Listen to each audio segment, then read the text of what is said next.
Ladies and gentlemen, grab your gloves and get your compost ready. Stepping into the ring is the perennial powerhouse, the sultan of soil, the beast of the beds, where permaculture reigns, food grows wild, community roots run deep, and yes, the garden punts hit hard. Freedom starts in the soil. This is the Guerrilla Gardening Show. Welcome back to the Guerrilla Gardening Show. I'm one of your hosts, Mike, with Mike's in the Garden, back with Sam from Central Florida Abundance. What's happening, Sam? What's going on, y'all? What's going on, Mike? I got a video for us today to check out. I was just hanging out at one of my clients' properties. I go over there when they're out of town to water, and I had some time to really just enjoy their garden. And their whole yard, they've really transformed into a garden. So this is really just one section of it. Um, but they're very passionate and they're really dedicated to creating native landscapes. Okay. Um, and so not everything in their yard is native. But in this section that we're going to look at, I would say, other than things that they don't want growing there, it's a hard like 99% native. Okay. All right. So, So, yeah, what are we looking at? so this is the native meadow garden. And if you play the video for a second, I think I pan out and you can see like the edge of it. That might make it a little more clear. Okay.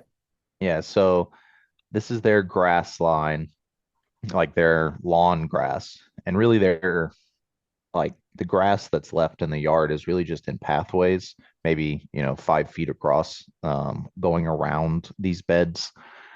Um, but this bed here is a native meadow. That's the style of it. Um, it was planted out by a native landscaping company, I think like 5 years ago. Hmm. Um, but really what's made it amazing is, the past 5 years of work that's gone into it, maintaining it, managing the weeds, incorporating new plants into areas. Um, in a bed like this thing's probably 150 by 100 feet. It's very large. And, you can't really control every inch of it. So it's more about, management. Sometimes things that pop up on their own will be okay to let them to grow. If there aren't other plants around, you can see, in here, there's a lot of bunching grass species. Hmm. Um, and just in this one photo right in front of us, there's three different species of bunching grasses. And so, yeah, right here, there's that brown one. And Yeah. that's a purple love grass. About a month ago, it was all purple, uh, and was very lush. But now those flowers have gone to seed. And so a lot of the foliage dies off. It creates a ton of biomass. And any meadow and a garden that's maintained like a meadow is going to thrive off of the residue from all of those short-lived annual plants as they grow and die through the season. Their biomass turns into soil, and that's what feeds the next generation.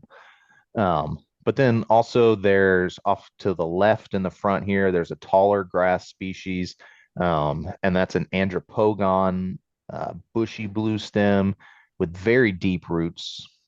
And you can see these pine trees here. These were all planted as well. Um, they were, maybe 10 gallons when they were planted, five, maybe 4 or 5 feet tall. Okay. Um, and they've, been planted out here with a lot of space in between them to mimic that meadow. In a real natural meadow, there'd be a lot less trees, but in a yard to kind of create this visual, all in one spot, I think there's like 6 pine trees in here. Okay. Um, and they provide a lot of biomass too. those pine needles, when they drop, that's a ton of mulch that's covering the soil. Um, and so they're kind of I mean, they're not a keystone species, but they are really important to Florida prairies and meadows, their relationships in the soil and everything. Um, Sam, but real quick. yeah, Um, there's a house down the street from me here, and those owners have since moved, and I haven't spoken to the new owners, but they have a pine tree, and pine needles everywhere. And so the previous guy I saw out there one day, and I go, "Hey, can I come down here in my wheelbarrow and like rake up?" He goes, "Oh yeah, absolutely, of course, do it."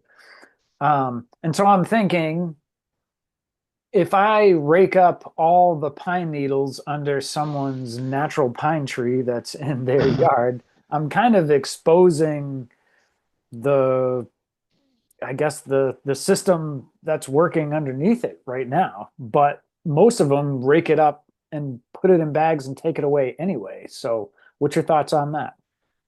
that really highlights a big problem right now. I mean, it's probably a societal problem, but it's definitely a big problem in the gardening community where we right now, I think a lot of people are more inclined to use natural mulches than dyed, rubber or even just dyed wood, mulch that has been popular for so long.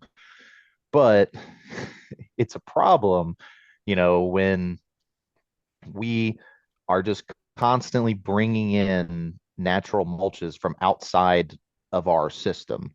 Because if you're bringing in biomass that did not grow in the area where you're mulching it, that means you're depleting some other spot of biomass. Mhm. And it's like you said, a lot of people just throw that stuff away anyways. And so a lot of gardeners will feel like, they should be taking it and they are, doing a service. That stuff would end up in a landfill.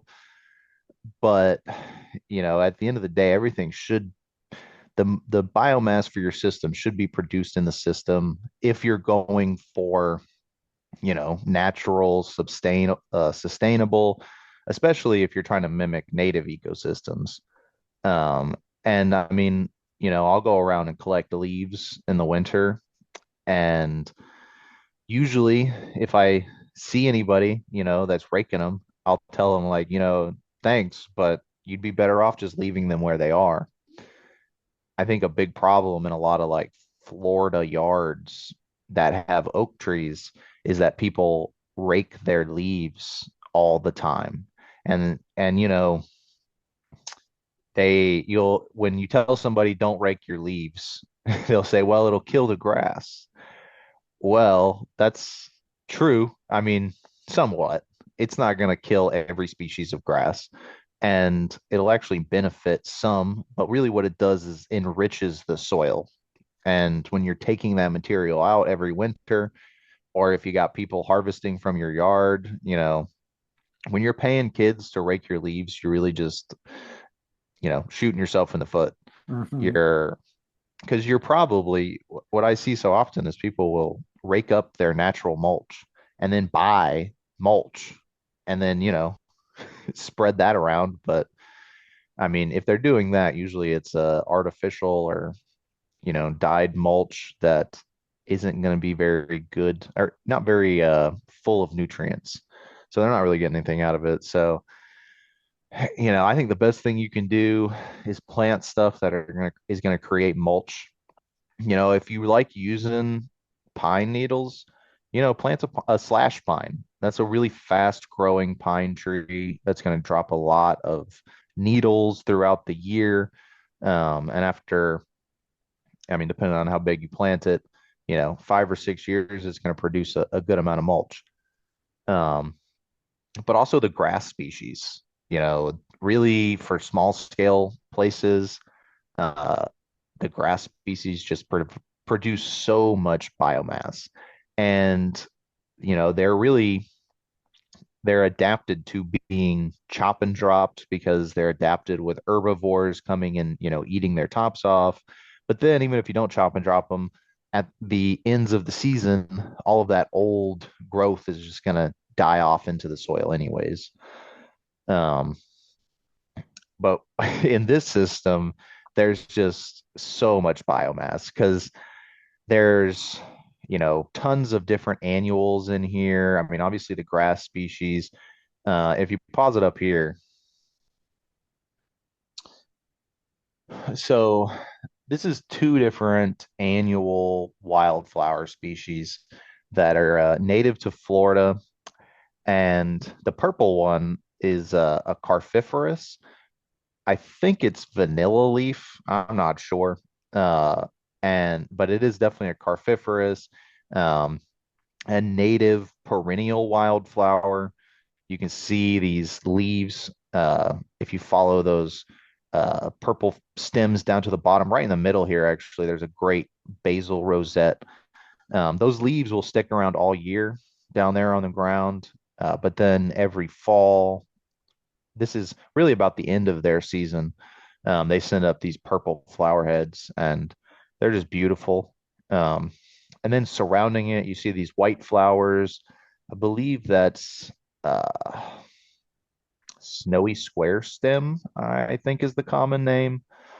Uh, Honestly, there's so many plants out in this meadow that it's every time, even though I work there at least once a month, I'll go out there every time and find something new.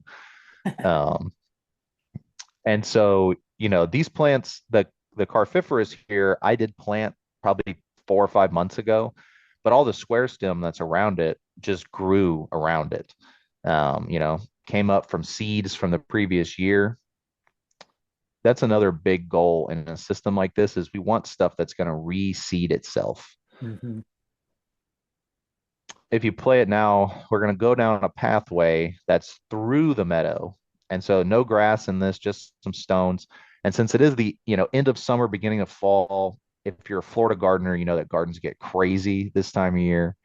Um, but these things are all going to seed, so we're just letting them go. I do zoom in. I get a closer look later of this lakeside sunflower. Okay. Um, it's still blooming beautifully into the fall. You can see I'm just working my way down the pathway. You can see, a lot of the brown foliage, that's all natural, end of the season dieback. There's still tons of green. And most importantly, the soil is covered everywhere. So if you go back real quick, I know we're on the pretty stuff, but we're going to go look at some green. So just a little bit more to like there. That's fine.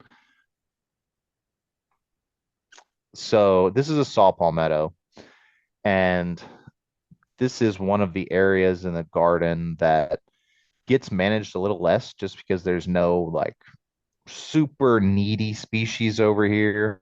Um, so you can see these white and yellow flowers that are all around this saw palmetto.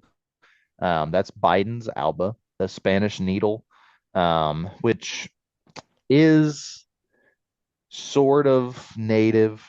There's a lot of debate on that these days, but it is a good plant for the pollinators, and it's not it doesn't smother things too aggressively. So in some spaces, like around the saw palmetto, where we're not really gonna worry about taking care of sensitive annuals or some of the more delicate wildflowers, we just let the Bidens grow and fill that space.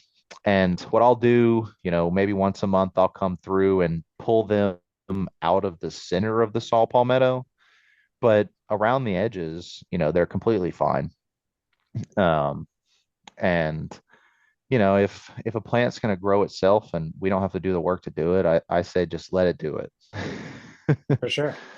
Uh, but yeah, then we do carry on this pathway, and we are heading towards these lakeside sunflowers, but we have a little stop before we get there. This is me really just trying to walk through this. I turn around. So, yeah, here we go. So you can see the sunflowers here, but then did you pause it? Or we just freeze? No, should be going on. See it now? So there's a ton of native blueberries right here in this area. Here's two of them. We just passed by them. And then this is a different one. So if you can stop it on any of those blueberries, we can talk about them. Yeah, let me go Nope, now back we're going here. too far. Yeah, I feel like we're on a delay here. All right, let me go back here.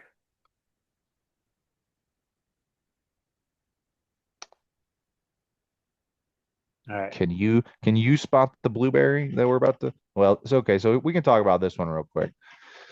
So this is the Darrow's blueberry, Vicinium darwii, one of my favorite blueberries to plant around because they're just so easy. Uh, they love dry, sandy conditions.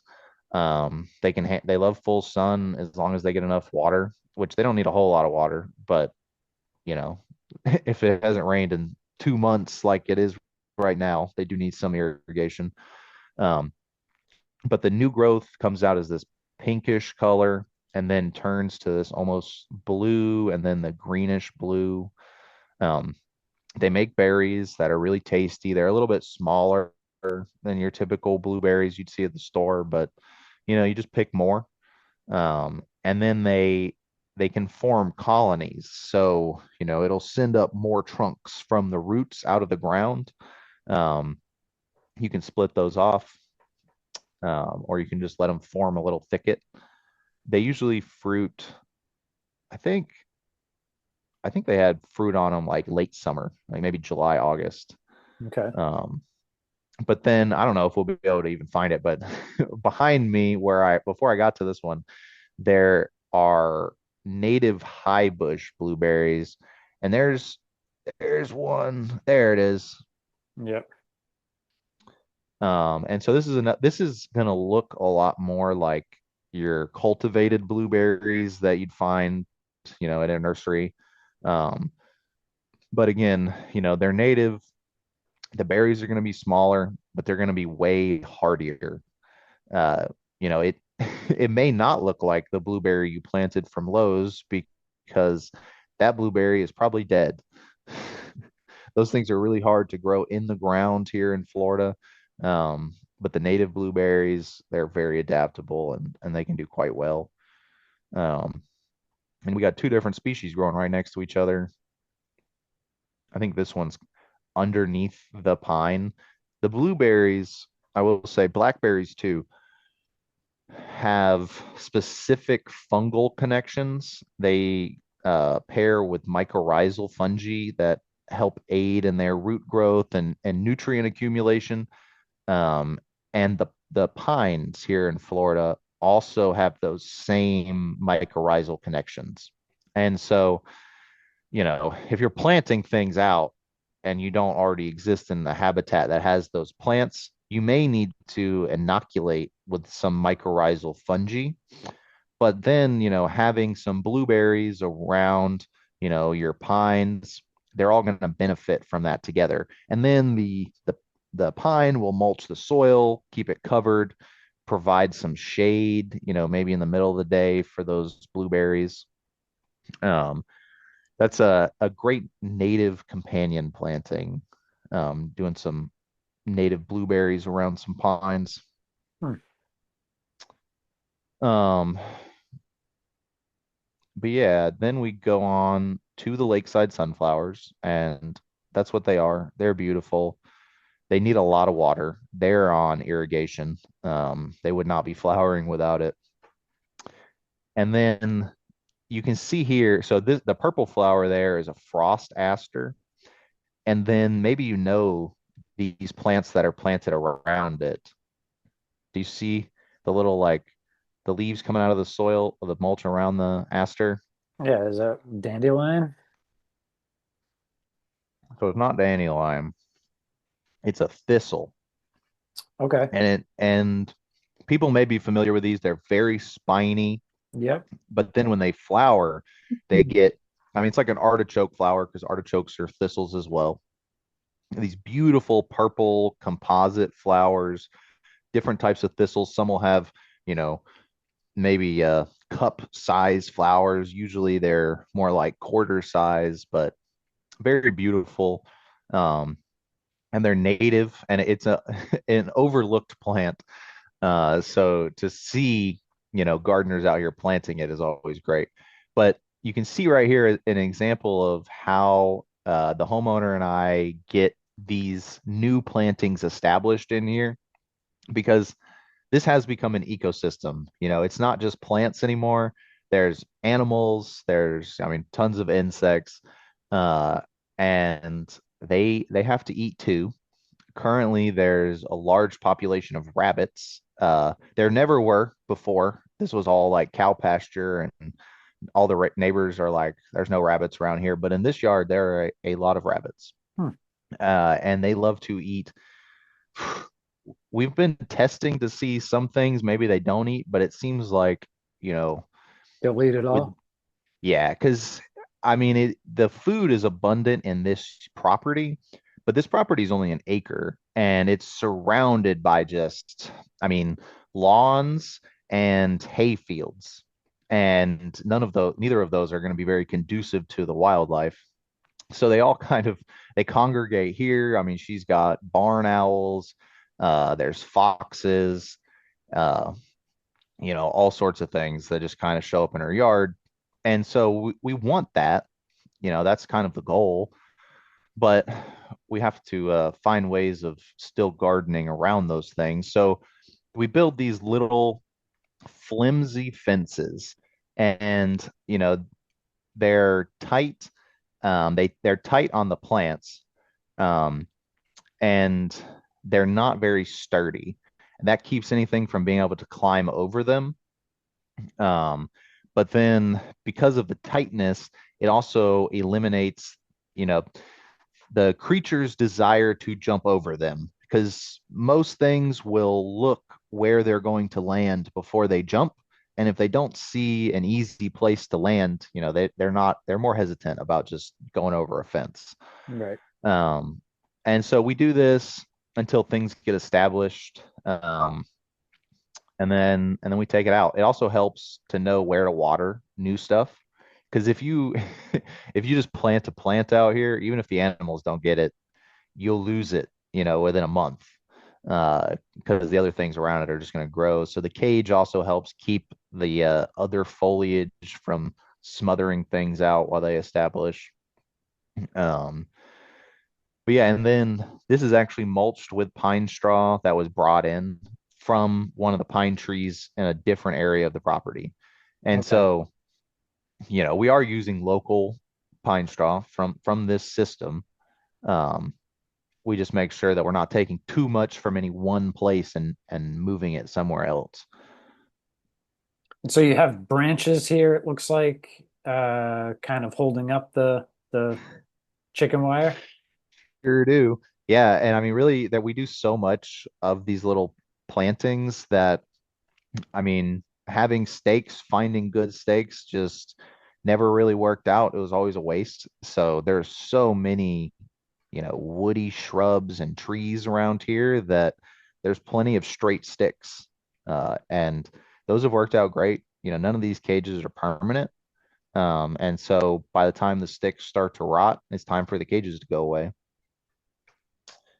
And then we don't end up also, a big thing I've seen in gardens like this is people will use flags to mark new plantings, Right. but then those flags get torn up or lost, and then you're walking through your garden and there's just little bits of plastic and Hmm. metal, the little poles everywhere, and it's not a fun look. So we try to go as natural as possible. Um, Here's, you can kind of get an idea of the yard. Yeah. Yeah, then I go back around, and this is just the meadow from the other side. Um, Is that a fire bush back there? it is, yeah. Wow, that's a good eye. On my screen, that it just looks like an orange blob. But yeah, and one thing that I do want to highlight with this bed, so it's very large. When this video started, we were standing on the other side, Yeah. and There's that fire bush there now on the right. yeah, yeah, so this is the start of the video, and by the end, I've walked over to the other side. You can get a sense of how big it is, but a good thing to know is that this bed was not all created at once. It began as a series of small beds that over time got larger and then eventually connected to one another. And so, I think the initial planting started like 5 years ago, and it's just slowly been expanded over time. And I think the full meadow has been here for, at least 2 or 3 years. Um, and now it's just, there's not a ton of room to expand anymore. So just as spots open up, we're filling them in, you know, any unwanted things that pop up, we're trying to control that. Um, and I've also been working on mixing in some edible species around the meadow. We got a little raised bed that's over there, but what's great, when you have a system like this, a native, healthy, self-sustaining almost system. I say almost because some of the plants in here need more water than this area gets, and they probably shouldn't be there, but they're pretty, and if you're willing to water, they can make it. Um, So but when you have all that, is this something, Sam, where considering the size of this meadow here, um, is this something you would, like you come in here with a machine, you're going to destroy a lot of stuff, but is this something you could, put a swale in, create a berm, or even, maybe like a frog pond? I mean, a pond, you need running, you don't want still water, but um, what could you do to improve this to handle those types of things like water or stuff like that? well, I mean, really, the best thing you can do is just plant species that are going to be well adapted to the conditions that are already there. Now, there's always, so one area of this that is not impressive looking right now, so I didn't even film it. But there's like an aquatic milkweed area. And so in that zone, what was done for like that bed, when that bed was created, was they, you know, excavated a little bit and created a indentation in the ground for the water to collect. Excuse me. And then they planted their more, wet species in there. So, at this point, I would not do any earthworks. Okay. Earthworks are earthworks should be done before any planting is done, really. They need to be factored into the overall design and concept of the system. And I think, I mean, from what I see out here, some earthworking probably should have been done. It's a very interesting site because it was a cattle farm before. There's huge, deep irrigation trenches, uh, like bordering the property. Hmm. And these days, because it seems as if this property used to be way more of a wet site before I started visiting, according to the reports. But in my experience, it's been extremely dry. They get barely any rain, and all the irrigation ditches are bone dry. And so, what I could see is actually instead of, maybe capitalizing on that indentation and then actually creating a small habitat pond, that's much lower, that, maybe is lined and could be filled and then seep slowly into the environment. A big problem out here too is the soil. Because it was cattle ranch previously, the soil is extremely compacted. Cattle aren't a problem for the soil, but the way that people manage cattle primarily is a huge problem for the soil. The soils get overgrazed, they get compacted, they get polluted uh, with different toxins from the cattle industry. And so, you know, that can really make even easy plants a lot more difficult. If your soil is shot, then even the natives are going to be a little freaked out when you put them into it. And when this was done, I really just started. I mean, I've started working on this property probably a year and a half ago, and it took about half a year to really get the client to care about the soil, which was always interesting. Hmm. And she watches these videos, so that this is true. But really now, she sees the importance of the soil. Um, and how it takes care of the plants even when we're watering. When we water areas that have that we've done less work to the soil in, it takes forever for the water to get down into the soil even when it's bone dry. We'll just water a little bit and you'll see puddles forming, and it's like, well, it hasn't rained in 3 weeks, like how why there should not be a puddle anywhere. And so that causes a lot of problems for the plants. So, before, if you were to, implement a system like this, if your goal is to have a large, yard size system, even if you're doing it slowly, one bed at a time, you need to, factor in any earth workings that may benefit the system. But then also, focus on building soil structure before you put your first round of real plants in. You could plant some pioneer species, some cover crops. You can even do that with natives. But you can't go from a pasture to a forest, in a week, even just by planting trees in it. That's not really how nature works. Um, and so, it's a slow process. This has been a slow labor of love. Um, it's one of my favorite properties to work at now because it really does just feel like you're out in the woods. Hmm. Uh, It looks like it this too. is, yeah, this is the landscape that you would expect to see if you were just walking down a trail in Florida.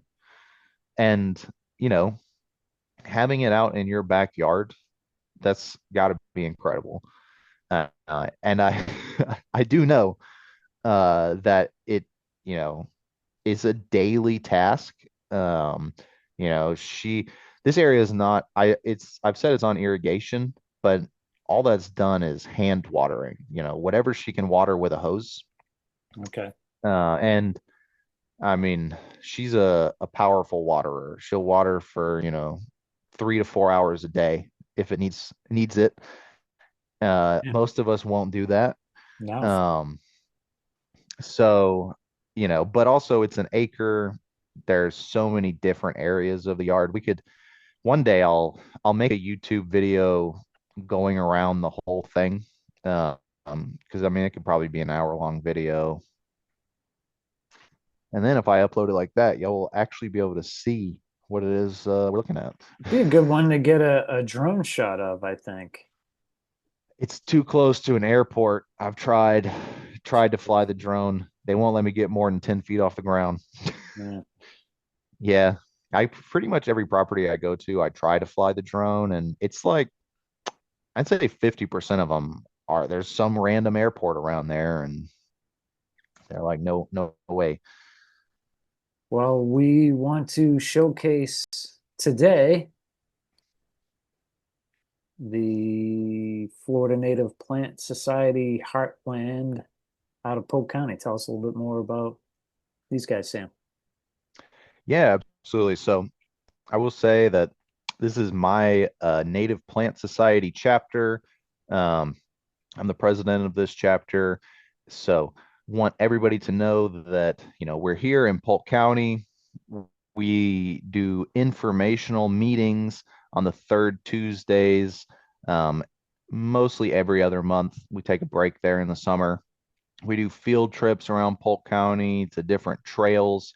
We do tours of private gardens. The garden we were just talking about today, we did a private tour of there for the chapter last month. Um, we've done plantings out at Circle B. And if you follow us here on Instagram, you can stay up to date with everything that's coming up. And most of those things are welcome, are open to the public. We welcome everybody to come out and explore with us. Um, there are some things that are exclusive to our members, and we'll let you know, if that's what the case is. But if you're interested in natives, and it's not so much in our chapter, at least, we don't highlight so much gardening with natives. We highlight, you know, learning about native ecosystems, learn about, you know, we focus on the plants, but, you know, what functions do these plants serve? You know, what things do these plants depend on in the local ecology? And then, like I was saying with that property, you know, how do we find plants that are going to thrive in the conditions that we have? Um, and we do a lot of that. Um, you know, we have informational speakers come out and talk about conservation or specific species. We had a wonderful presenter come and talk about sand skinks and then take us out to a trail to find. We didn't really see any because they live underground, but we saw their trails, which was very interesting. He showed us some other reptiles out there. We've also done some foraging hikes. Um, but Nice. yeah, if you're in Polk, please do follow the page and come tag along. Nice. All right, Sam, we got to wrap it up. Tell everybody where they can find more of you and your consulting services. Yeah, if you've got a big garden that you're tired of taking care of, or maybe you just need a hand, you can contact Central Florida Abundance on Instagram, Facebook, or shoot us an email at abundancecf@gmail.com. You can also go to igofarm.com to pick up some produce if you're in Polk County. Um, and then if you're on YouTube, you can check me out. Check Mike out over there too if you're on my channel. That's right. Mike's in the garden on all of your social medias. There'll be a pretty generic graphic